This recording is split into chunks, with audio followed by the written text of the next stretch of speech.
乡亲大家平安，今仔日是新历的5月15，旧历的4月11，礼拜三。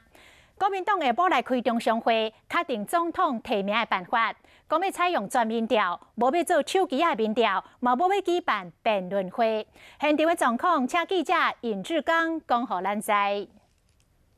好的，主播。 国民党中常会将在今天下午拍板通过2020总统提名特别办法作业要点和时程，而众所瞩目的初选民调这部分呢，确定将采用全民调，而不会有党员投票。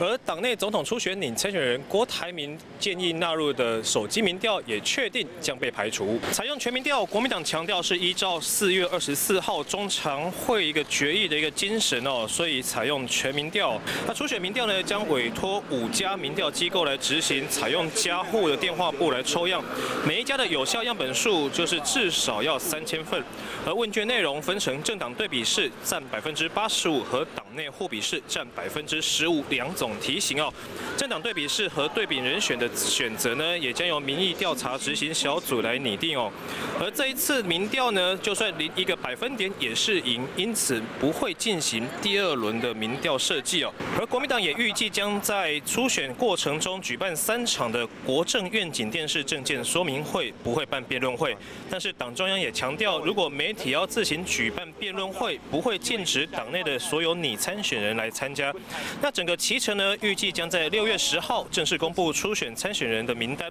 ，6月14号之前举办参选同志的座谈会，6月23号到7月4号举办3场的国政愿景电视发表会，7月6号到7月14号进行民调，7月15号公布民调结果。也就是说，在这一天，国民党就会敲定总统提名人选，在7月17号提报中常会核备，在7月28号的全代会上正式提名，走完所有国民党党内的总统提名程序。以上让记者掌握到最新情况，把时间镜头还给棚内。